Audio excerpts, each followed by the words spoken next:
stare down and a few words exchanged. Oh, see, Saturday. What? Bro, Saturday even night. the little clips on the what is it called that we just had? The gloves off. What the was you throwing? Hey, you know what? So you have Coach Calvin, and Coach Calvin is the head trainer, and you have Coach Kenny, who really specializes on preparing game plans specifically for opponents. TankDavis shocked everyone when he slapped Lamont Roach in a heated face-off. The situation got worse fast as Davis clearly said he will break Roach in their next fight. Both fighters were full of energy and did not step back. This moment made their rivalry even more serious and showed that their fight might be one of the most intense and personal battles of the year.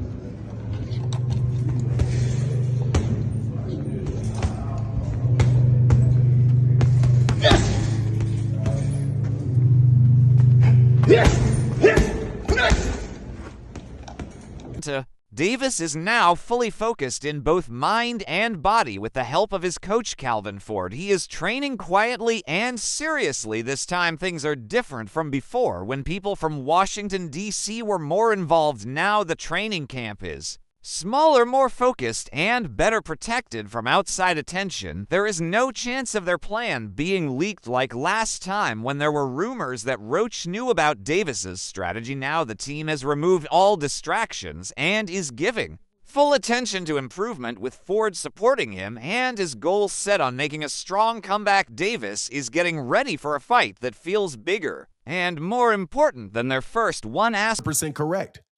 Personally, I had Gervonta Davis up a round, because whenever you have rounds where nobody's doing anything, I'm not just going to do what most people do, and especially people that don't like Gervonta Davis, which is just give the round to the other guy because Gervonta Davis didn't manage to knock him out that round.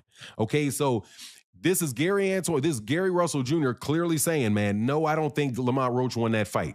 You also had Al Bernstein, and Al Bernstein, I'm telling you, is a very, very straight, fair guy who I don't know if he was on that call, but he used to work with Showtime. I don't know if he was on there. I don't recall if I heard him. I think it was Rolly Ronaldo that was calling it. But Al Bernstein, who was a very, very objective person, said, hey, look, no. Sorry to break it to you, but Gervonta Davis won that fight. Yeah, Lamont Roach put up a really good fight, but Lamont Roach was not dynamic. He did not do anything to really separate himself from Gervonta Davis. He just kept it equal. He just tried to keep it even the entire fight. And that's not enough, again, to take the belt from the champion. Now, I do want to say that the people that thought that Lamont Roach won, I don't have any problem with that. I really don't have a problem with it at all. I personally, again, had a point for Gervonta Davis, but I can see how those swing rounds really could go, depending on who's looking at it, really could go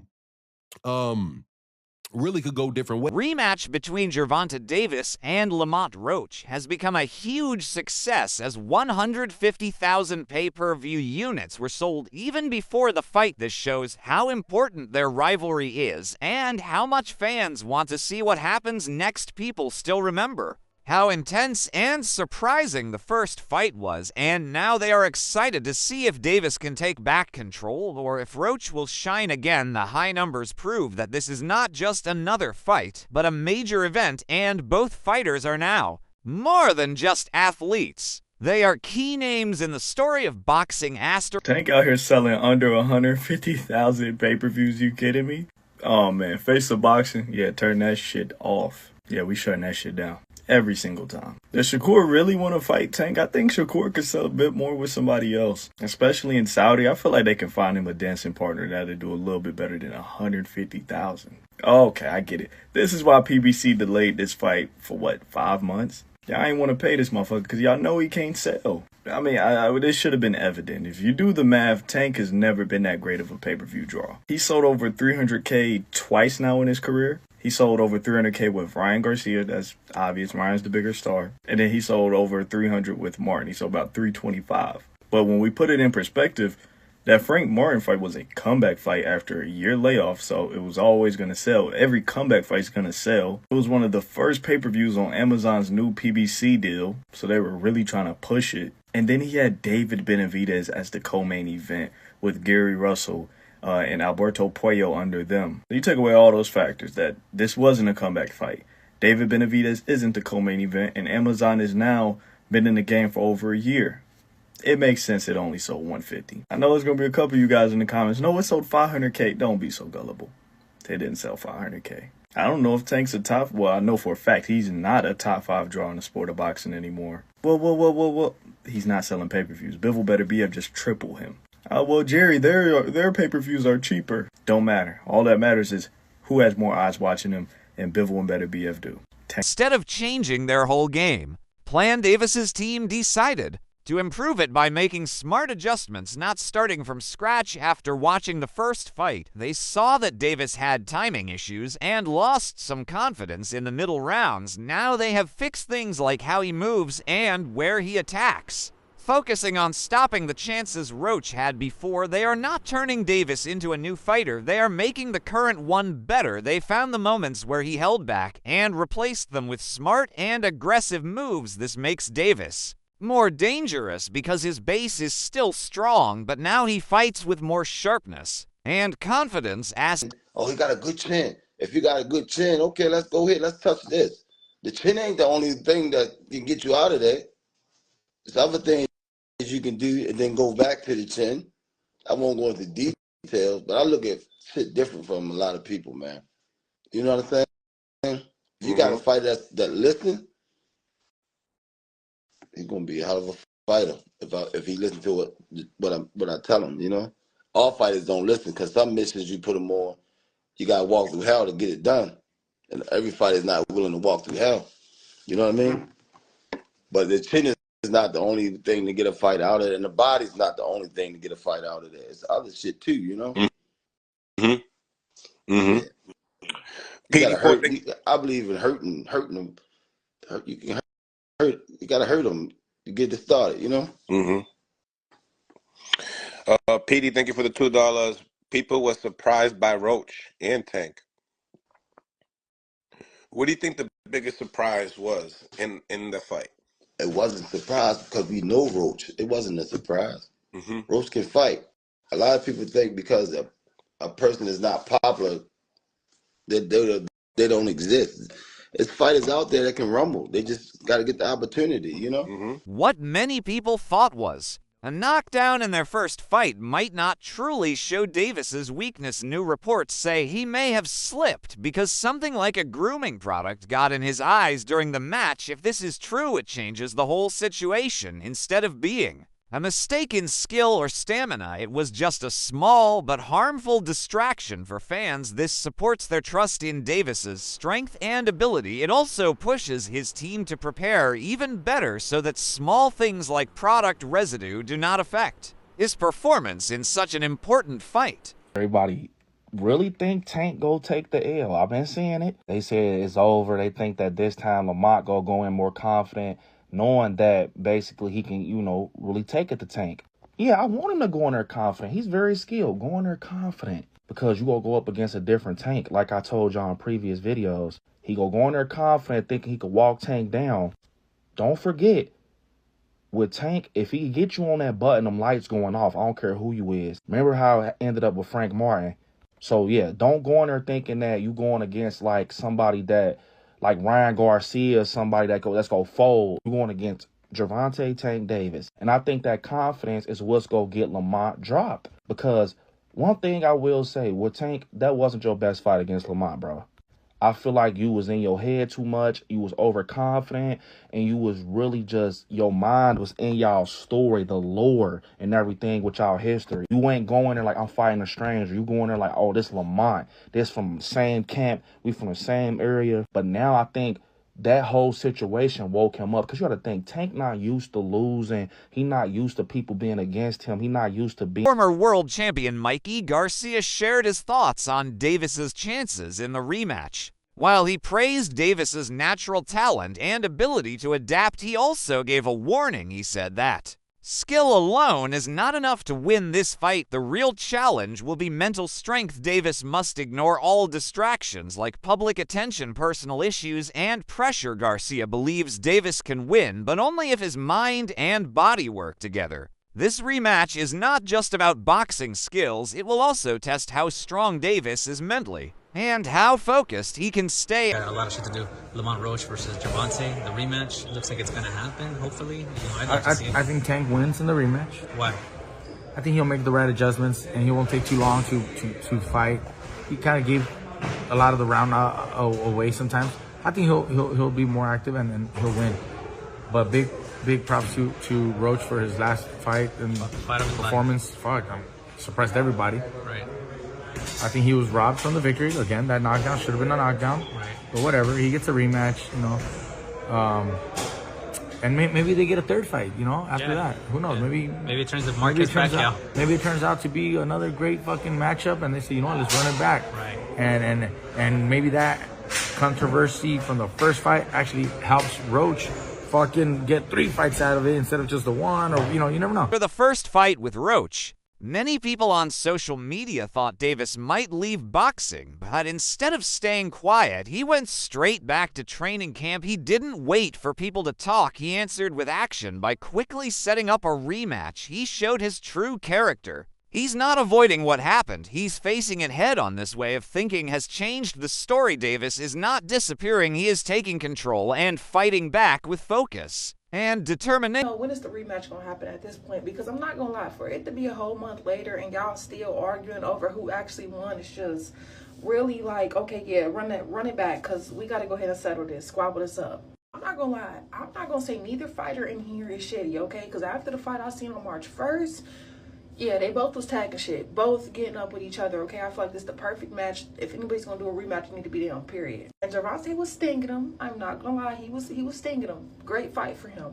But I'm not gonna lie, he came out knowing what he was trying to do. Y'all have to give it to him. Like, y'all just be hating, okay? Y'all can't get in the ring and fucking fight. Y'all just be hating. At least I'm giving them no day props, okay? Because Gervonta had a great fight. Don't get me wrong. My money was on him. But I think what messed him up was the fact that when he came out, y'all know he'd usually be 2 steps ahead. He was 3 steps ahead. I feel like he already had Tank figured out. And he definitely was not expecting that. And him, on the other hand, I think he came in really having something to prove. I'm not going to lie, y'all. Like, it was a really good fight. And I feel like this is how I see it.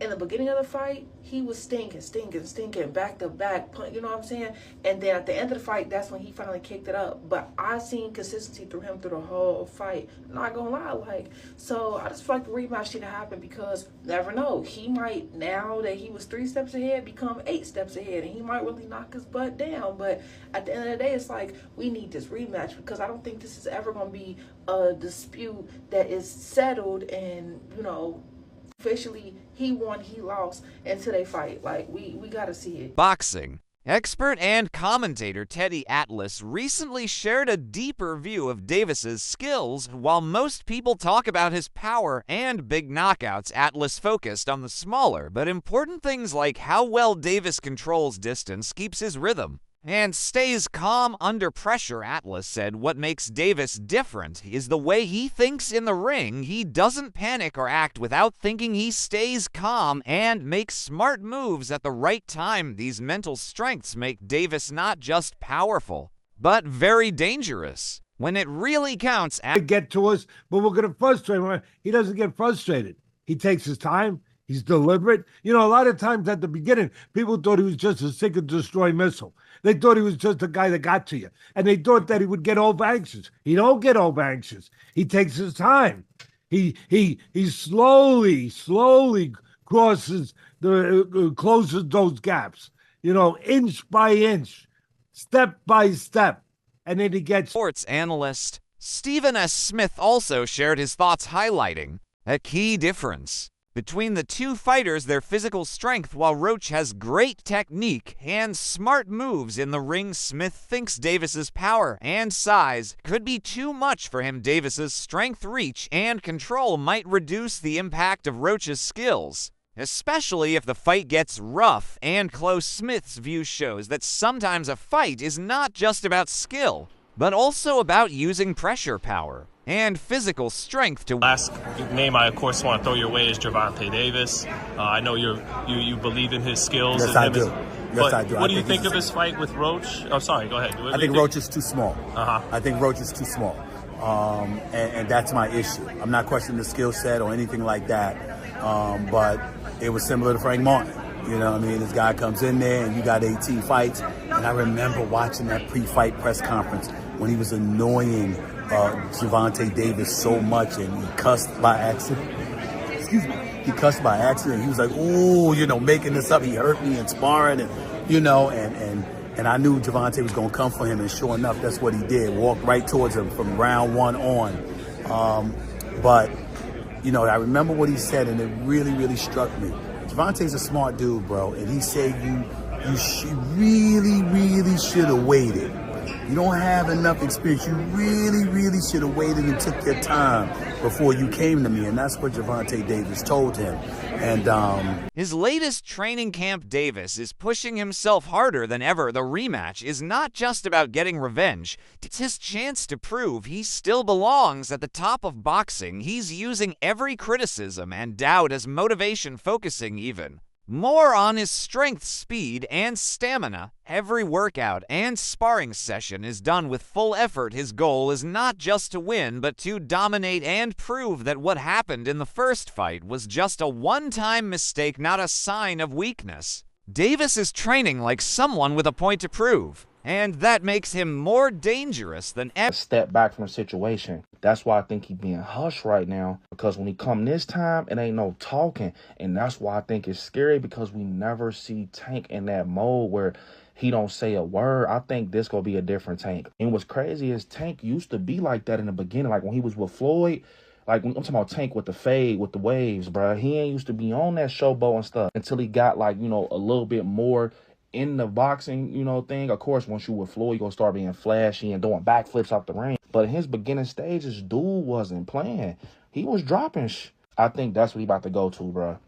And we know that people like, man, did he take Calvin off his team? Nah, like he said, Calvin, his boy. I think he just rocking with somebody else right now to get him some sharper skills, you know, to change up his skill and what people know him by. I'm not gonna lie, y'all. I think Tank go take it to Lamont. And that's not me being biased. I think we ain't ever seen Tank like this. Take his training to the next level. Davis has brought in Kenny Ellis, a trainer known for his strict discipline and smart fight strategies. Ellis doesn't allow any laziness. Every drill has a purpose, and every mistake is corrected right away. His training sessions are intense and made to fix any weakness before an opponent can take advantage. Under Ellis's guidance, Davis is sharpening even the smallest details like footwork, defense, and counter timing. This is more than just physical training, it's smart and focused preparation. Ellis will be in Davis's corner on fight night, ready to give quick and sharp advice, making the team not just supportive,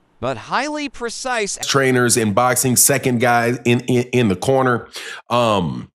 Is responsible for a lot of the real tactical decisions and tactical analysis that goes on in Gervonta Davis's corner. So you have Coach Calvin, and Coach Calvin is the head trainer, and you have Coach Kenny, who really specializes on preparing game plans specifically for opponents. So to have him talk about what's going on with Lamont Roach, I thought was interesting and insightful, because what he said was that, one, he's not falling for the okie doke. When Mill City asked him, hey, what do you think about the fact that, you know, that Lamont Roach was seen at a basketball game chugging a beer? And I would have added to the question that you see Lamont Roach out giving a bunch of interviews, doing the interview circuit, right? Kind of being a little bit out of character leading into the rematch. Do you think, and this is what Mill City asked, do you think that is something you guys are taking in consideration in preparation for the fight? And what Kenny Ellis said was, look, man, we're not falling for the banana in the tailpipe. We know what Lamont Roach brings to the table. And he says that Lamont Roach is, we're not believing that he's out there drinking or blowing up a bunch of weight and all of that. You know, he says what most people say. hey, we're going to prepare for the best version of Lamont Roach that is going to, that'll come for us. But the way that he saw the fight coming out was he said he sees it like the fight before, a lot of really crisp shots landing. That's all for today's video. Keep watching for more updates.